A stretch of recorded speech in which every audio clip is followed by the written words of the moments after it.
Ainda está a converter o fecheiro.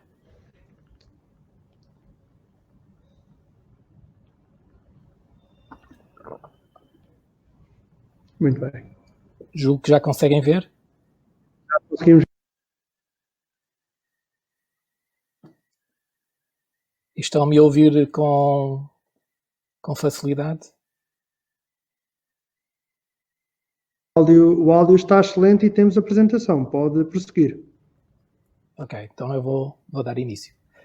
Muito boa tarde a todos. Em primeiro lugar, quero agradecer o convite e dar os parabéns à APEDT por realizar o terceiro encontro internacional da enfermagem, sendo já uma referência para a enfermagem militar nacional.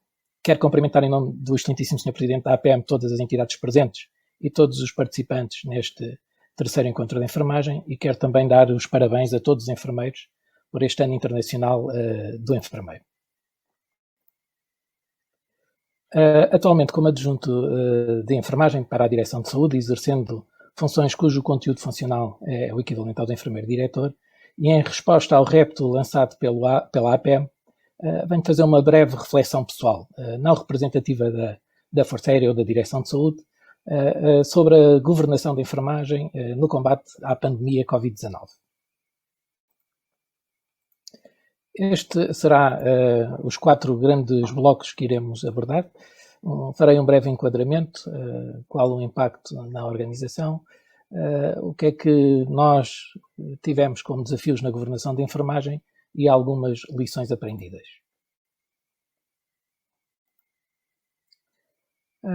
Devem estar recordados logo numa fase muito inicial, no dia 2 de fevereiro, quando até ainda havia um certo descontentamento, porque parecia que não tínhamos nenhum caso positivo, aqui há alguma questão até mórbida desta falta de casos positivos. A Força Aérea fez o repatriamento de 16 portugueses e 2 cidadãs brasileiras da região de Wuhan, que voaram até a França e vieram de França para Portugal. Felizmente não havia nenhum caso positivo e isso só se viria a verificar no dia 2 de março. Esse conjunto de sequência e de eventos levou a que houvesse uma catadupa de informação produzida por diversos órgãos e o circuito era mais ou menos estabelecido depois de aprovados e transcritos para a Direção-Geral de Saúde, via Estado-Maior-General e pelo CEIP, eram produzidas diretivas que depois eram integradas na Força Aérea. Para isso, e para dar também resposta a esta crise, foi criado um gabinete dentro da Força Aérea com o objetivo precisamente de dar resposta e coordenar e controlar todas as atividades relacionadas com o Covid-19 para a Força Aérea. De igual forma, também na Direção de Saúde, para estarmos em sintonia, nós criámos um grupo de crise da DS para que existisse um canal de comunicação único que se fizesse o acompanhamento dos recursos humanos da saúde e o acompanhamento da situação epidemiológica e também o acompanhamento logístico e, logicamente, a revisão das políticas que iam sendo produzidas. Para isso, nós fomos monitorizando o impacto. Esta monitorização era feita numa fase inicial diária, depois, a partir do momento em que se começou a estabilizar, passou-se a fazer de uma forma semanal e nós íamos fazendo este acompanhamento.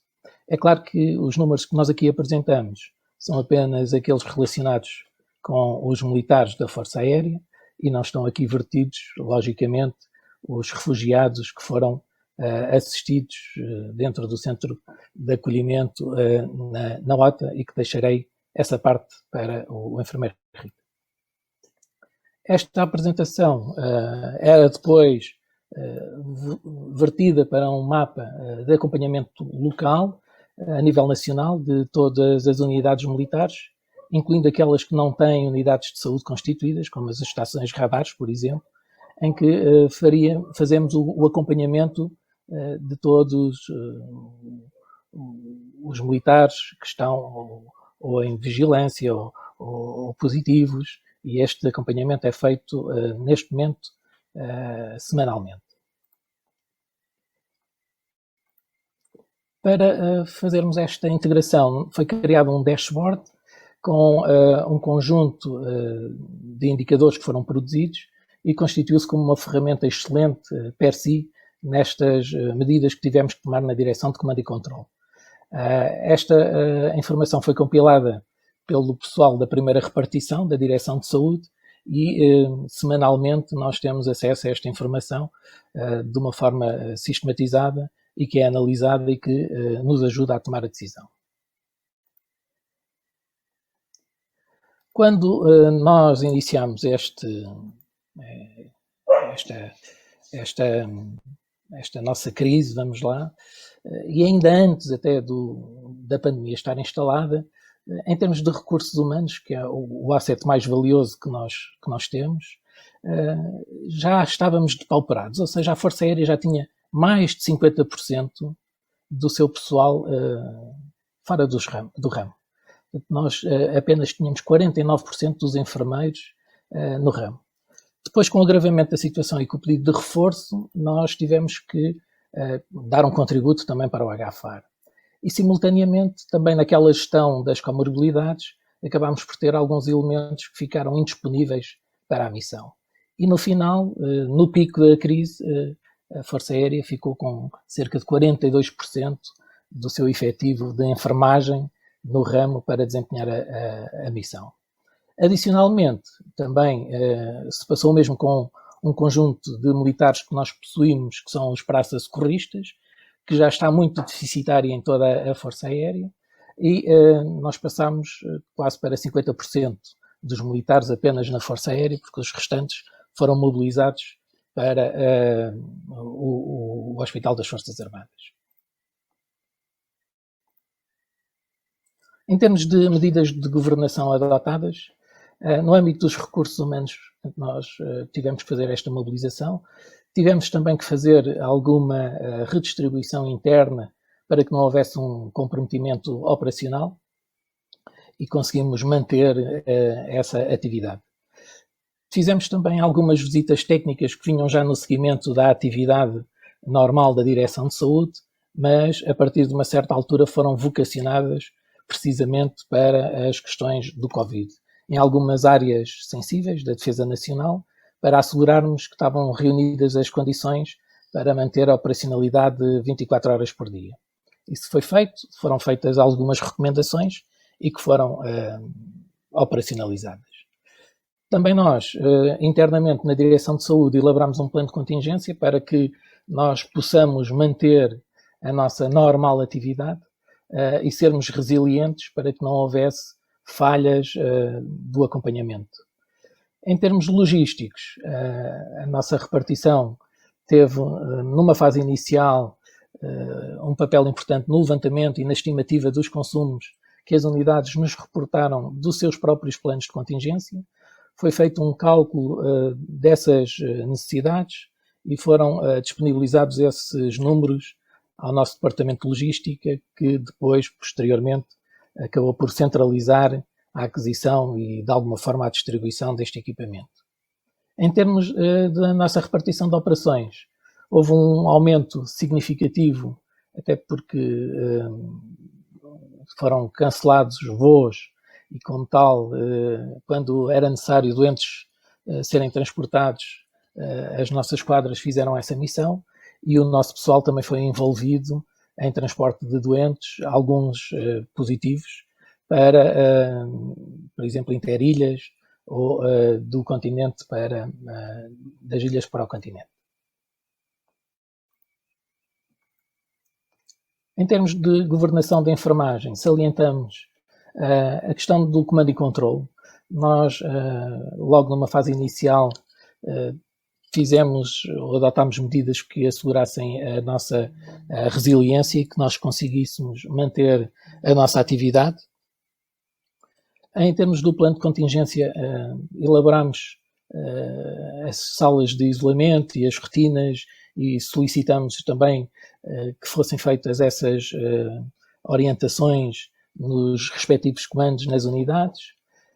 Houve o seguimento epidemiológico dos indivíduos positivos e também dos contactos próximos para perceber qual era o grau de comprometimento da atividade Do ponto de vista logístico, houve um grande empenhamento das unidades de saúde, além do trabalho adicional que tiveram com esta crise, houve também algumas unidades de saúde que acabaram por ter um papel preponderante na identificação de quais os setores que poderiam e deveriam e que tipo de equipamentos é que poderiam e deveriam ser alocados. E unidades que acabaram por fazer essa respectiva distribuição.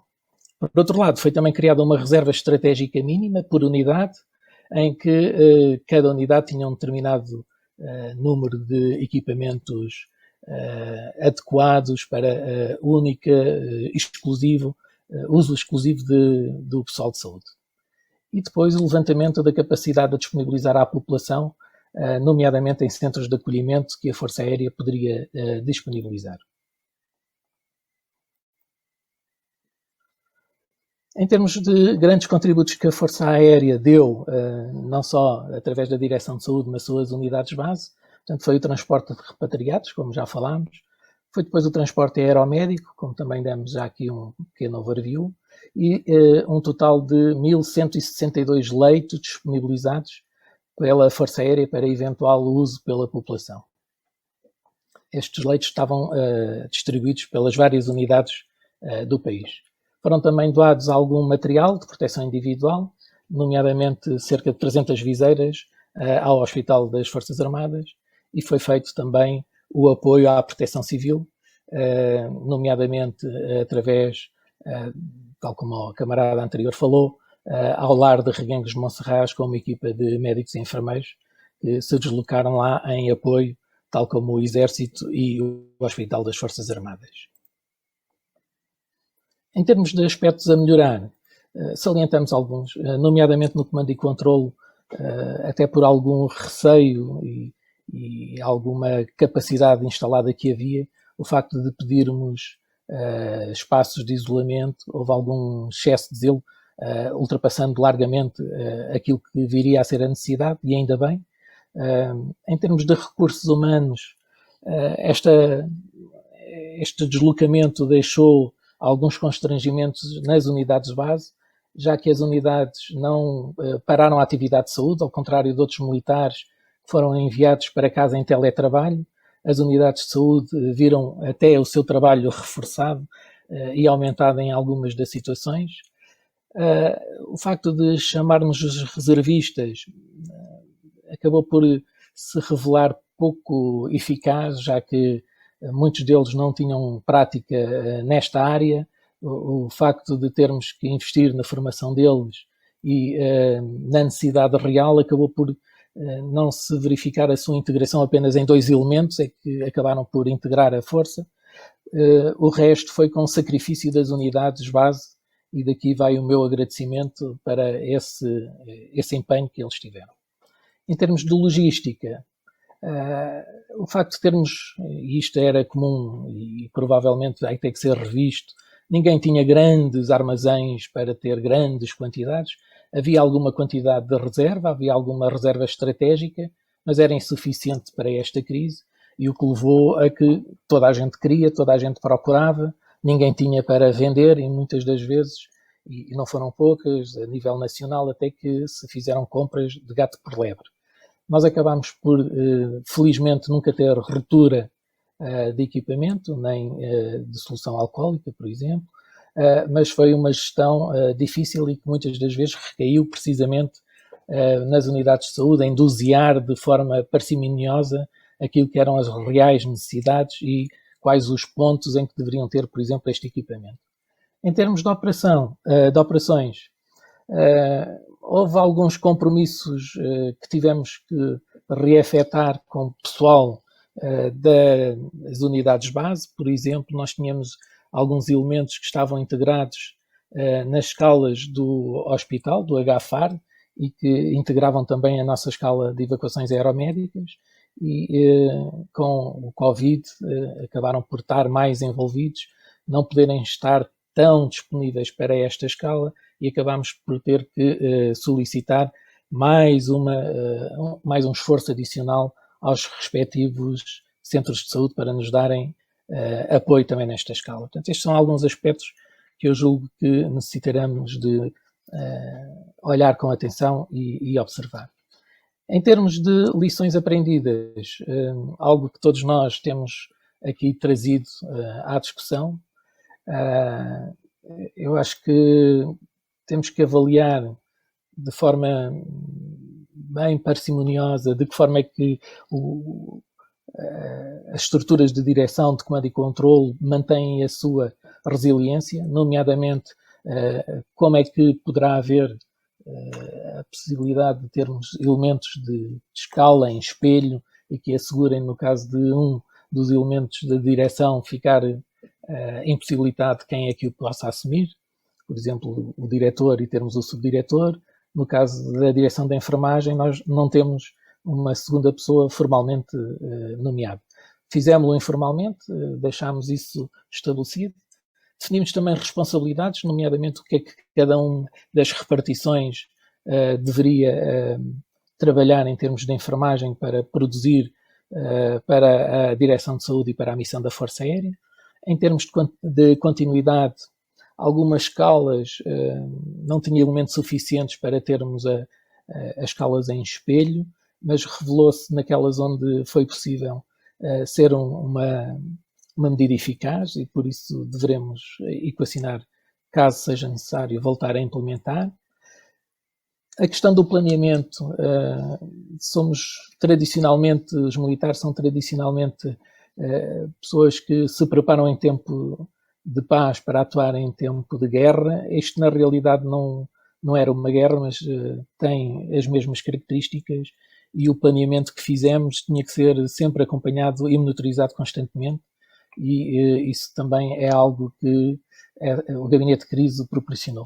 A monitorização dos recursos humanos, nomeadamente as comorbilidades e eventualmente a existência de capacidade alternante para as estruturas críticas que possam eventualmente ser necessário deslocar.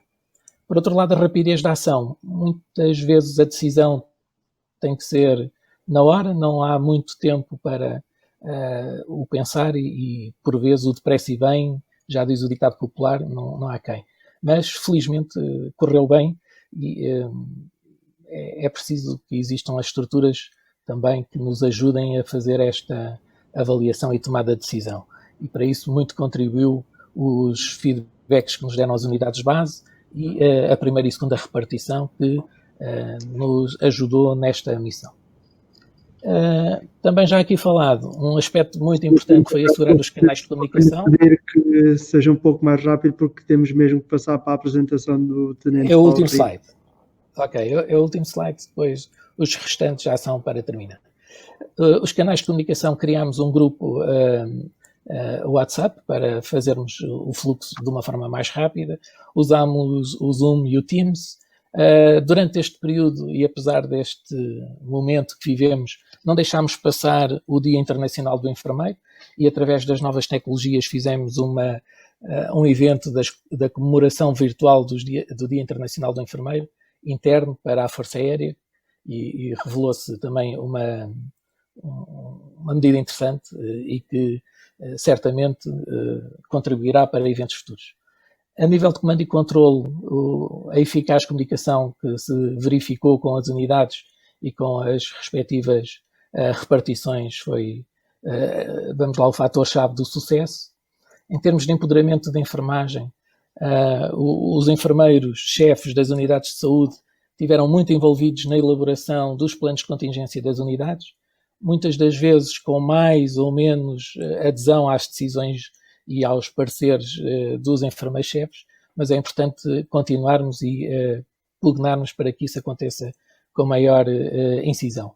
A nível da autonomia da enfermagem, também garantir que há essa própria tomada de decisão validada pela própria Direção de Saúde.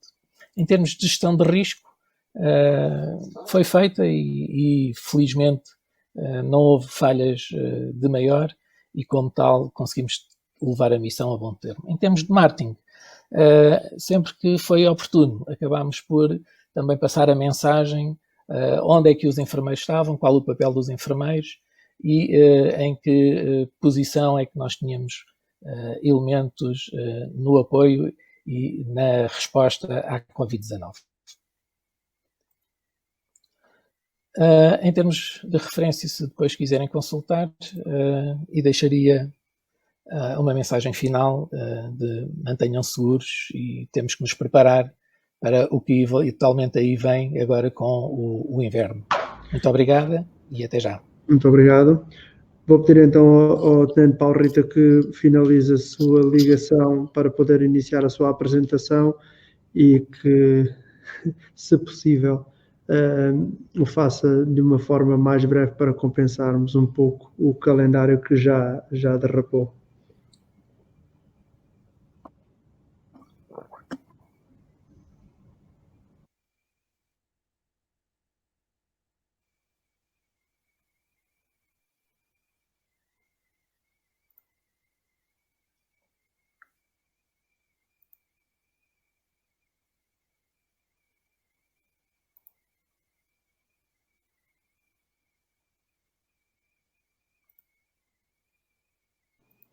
Não sei se me estão a ouvir.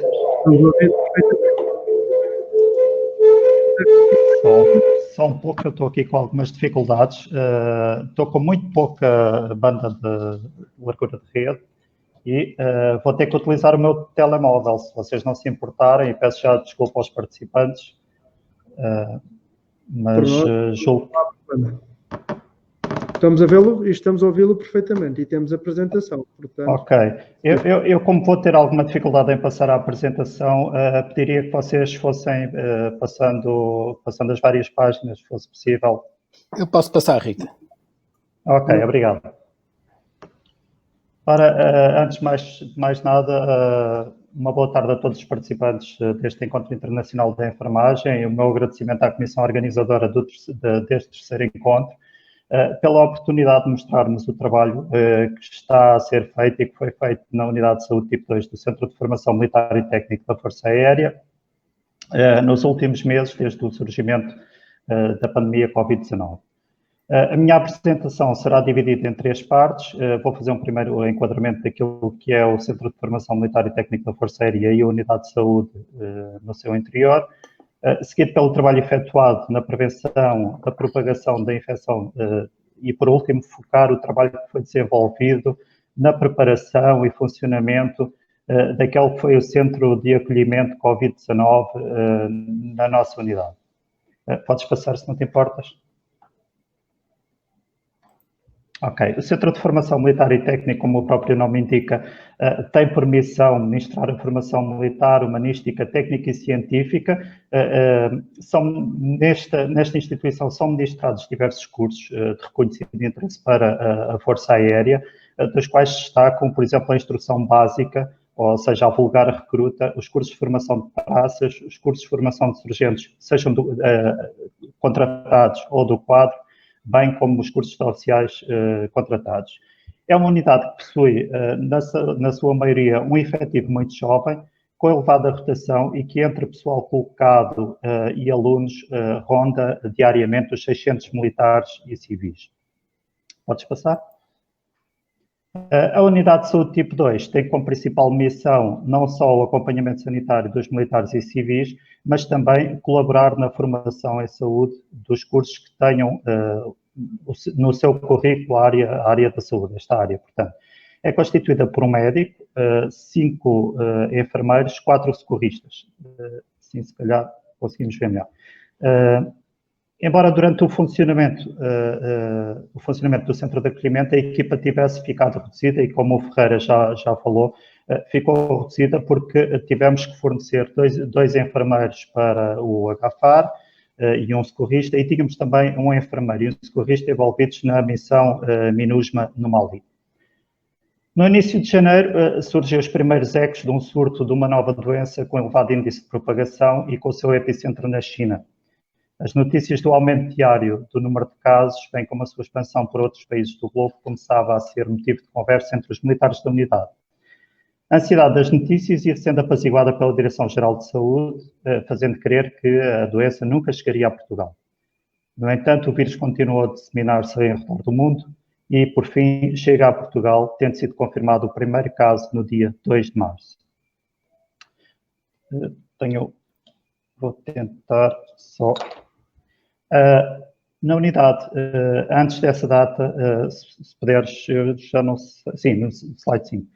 Na unidade, e antes desta data, já se tinha começado a efetuar várias reuniões preparativas, tendo sido elaborado um plano de contingência, preparada uma sala de isolamento e quartos de quarentena para militares infectados ou suspeitos com infecção. Dia 13 de março, a formação é suspensa e toda a unidade entra em serviços mínimos. Portanto, tínhamos aqui um aumento do número de casos a nível nacional e o comando optou por suspender a formação. Com o encerramento das consultas de rotina, presenciais e com a diminuição do efetivo na unidade, a Unidade de Saúde 2 direciona toda a sua atividade para que, em estreita colaboração com os outros departamentos da unidade, se iniciasse então um plano de formação, um plano de divulgação sobre o Covid-19. Era importante, era uma doença que estava a surgir de novo pela primeira vez e na altura pouco se sabia e se calhar quem estava mais vocacionado para falar seriam os profissionais de saúde e então optou-se por fazer essa formação ao restante pessoal que ainda se encontrava em serviço na unidade. Foi também feita a formação adequada sobre a utilização de CPIs, limpeza e desinfecção de alojamentos de acordo com a norma da DGS e também sobre a desinfecção das viaturas. A Unidade de Saúde colaborou ainda na elaboração de determinados pareceres, como o funcionamento das mesas, cafetaria, piscinas, portanto, julgo que deu aqui um contributo bastante importante, toda a equipa conseguiu dar um contributo bastante importante para que se diminuísse assim a propagação de qualquer caso que surgisse no interior da unidade, dentro do pessoal que fazia parte desta unidade. Para evitar o possível contágio entre elementos da unidade de saúde, reduziu-se também o pessoal efetivo. Nesta altura tínhamos ainda estávamos a trabalhar com 4 enfermeiros e passou a utilizar o teletrabalho, dando relevo à utilização de videoconferências e, em conjunto, definir assim as estratégias mais adequadas para dar resposta às situações que iam surgindo. Dia 9, temos então o primeiro caso positivo de infecção por SARS-CoV-2 na nossa unidade. É iniciado um processo de trace Covid, quando quarentena não só o militar que estava infectado, mas também todos os contactos diretos, utilizando as regras definidas pela Direção-Geral de Saúde.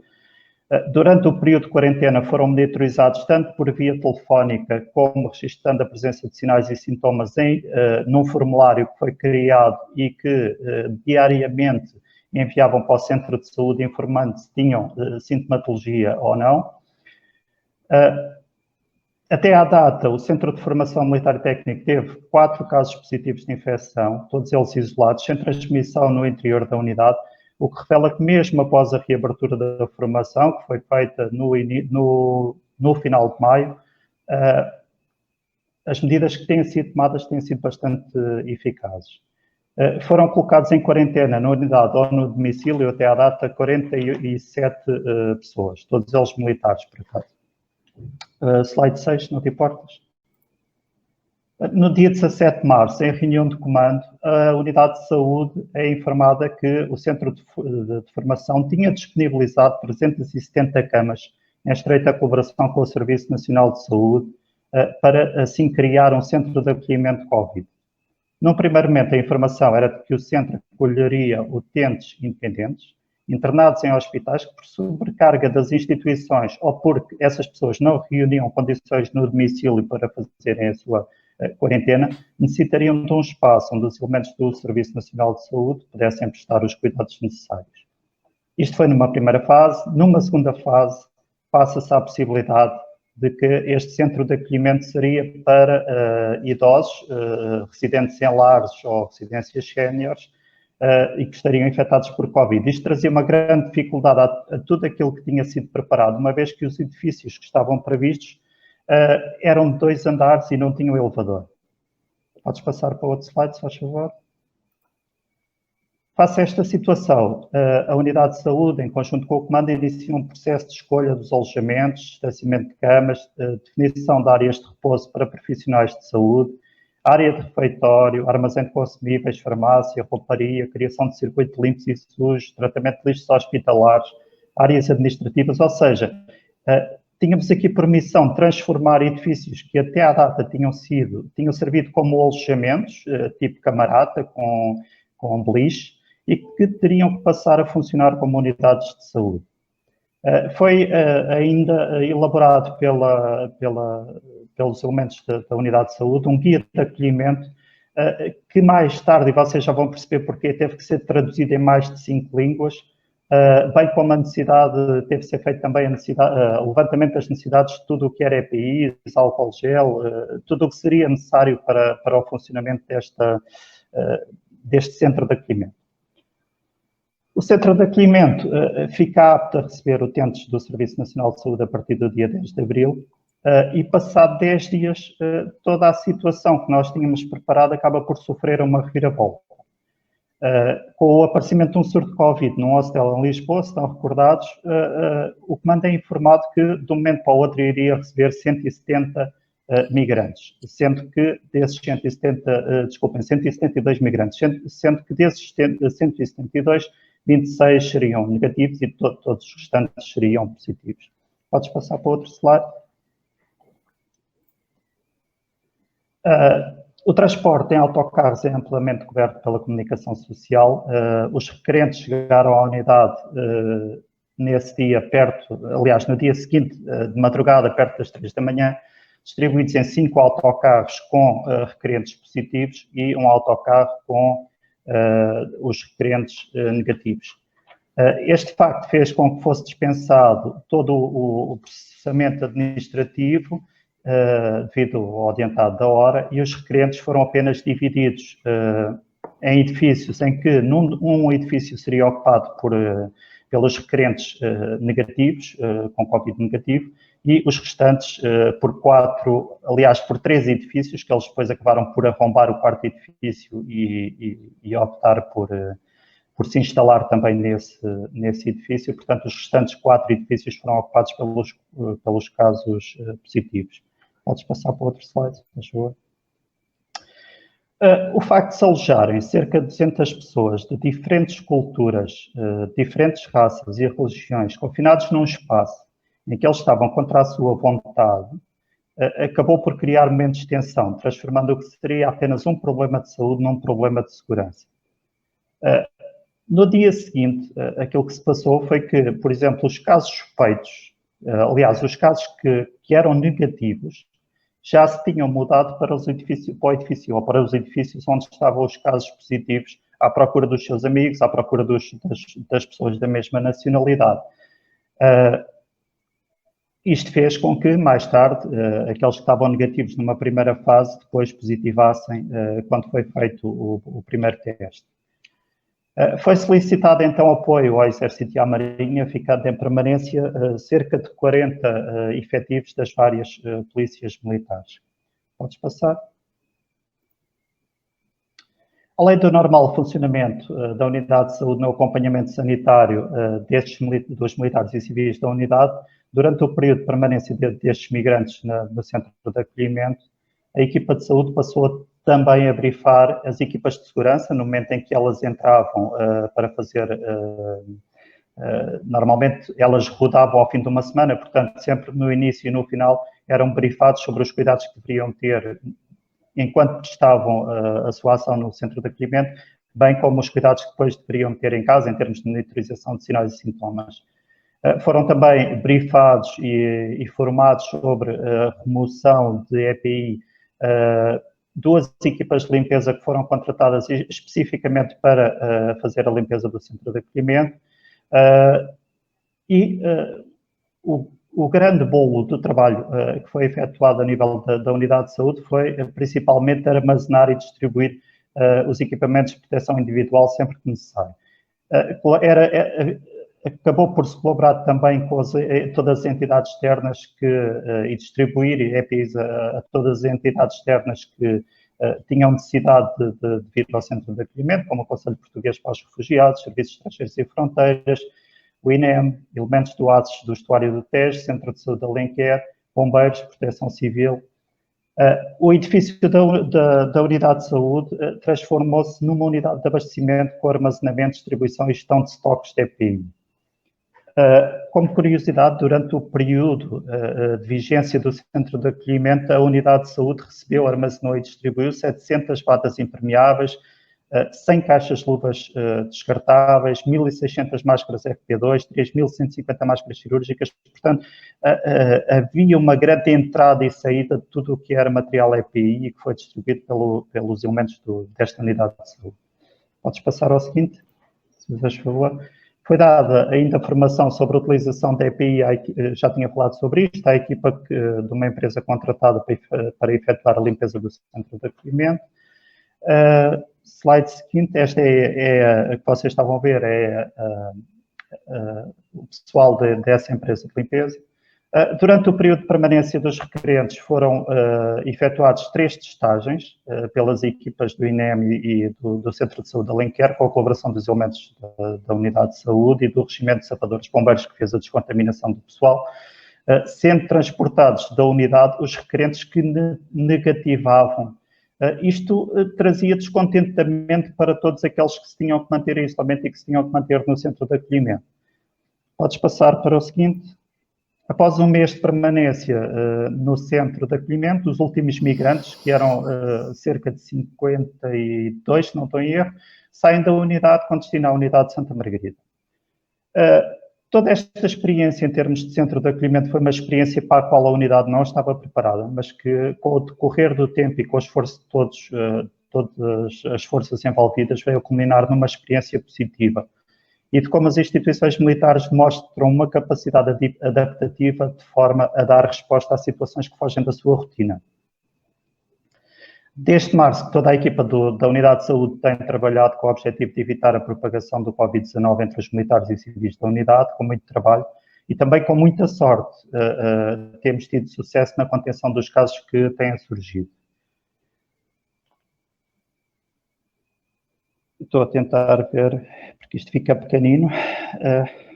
O slide que está é o 13, certo? Estamos a trabalhar na preparação da próxima instrução básica. Isto é uma grande preocupação, porque esperamos receber 528 recrutas. É um número ambicioso, que trará novas dificuldades, mas que a equipa certamente se irá esforçar para obter os resultados que tem tido até à data. Podes passar para o último. Termino apenas deixando um agradecimento a todos os camaradas que trabalham comigo na Unidade de Saúde tipo 2. Depois, sem a coesão desta equipa, não teríamos os resultados que certamente tivemos até à data e que esperemos que continuemos a ter. E com isto termino a minha apresentação. Fico aberto a qualquer esclarecimento que queiram colocar. Obrigado.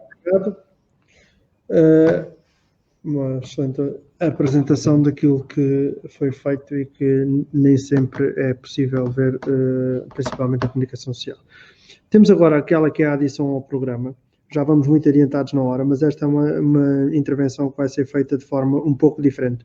Vamos ter a apresentação conjunta para 20 minutos dos 2 enfermeiros ingleses, que vai ser feita mediante uma gravação. Portanto, a apresentação já foi previamente gravada, porque ambos os palestrantes não têm possibilidade, por questões de serviço, de estar presentes neste horário para fazer a sua apresentação. Eu vou apresentar os 2 oradores e viramos então à apresentação que foi gravada. O primeiro orador será o líder esquadrão David Mulvaney, que é membro da Força Aérea Real do Reino Unido há 29 anos, formado como enfermeiro em 1990, especializou-se em prevenção e controle de infecções e doenças infecciosas, sendo atual assessor especialista de defesa para prevenção e controle de infecções. Está atualmente empregado como o oficial encarregado de prevenção e controle de infecções na sede da ala médica tática, onde tem o comando tático da capacidade de evacuação aeromédica de doenças infecciosas de alta consequência do Reino Unido. É membro da Unidade de Saúde Pública, Defesa e do Fórum Nacional PPE-OGD, ou seja, de departamentos de outros governos, e esteve anteriormente envolvido na gestão de uma série de doenças infecciosas, incluindo os surtos de ébola na África Ocidental e de gripe suína no Reino Unido. Atualmente fornece uma ampla gama de atividades em apoio ao surto atual de coronavírus. Vamos ouvir também a líder de esquadrão, Elizabeth Paxman, que é enfermeira consultora estagiária e trabalha em emergências e cuidados pré-hospitalares. Depois de concluir um diploma de enfermagem de adultos, assumiu um posto de enfermagem no Serviço de Saúde Público em inglês, antes de se candidatar à Royal Air Force. Selecionada para uma comissão dentro do Serviço de Enfermagem Princess Mary's da Força Aérea Real, formou-se em Cranwell em 2008. Durante a sua carreira na Força Aérea Inglesa, completou várias projeções operacionais com a Equipa de Resposta a Emergências Médicas, MERT, no Afeganistão, e mais recentemente com a Unidade de Treino do Exército Britânico no Quênia. Entre as projeções, concluiu o Master of Science em Prática Avançada, graduando-se como praticante clínica avançada em emergência médica e também em enfermeira especialista consultora da Força Aérea Inglesa para a prática avançada. Após o mestrado, está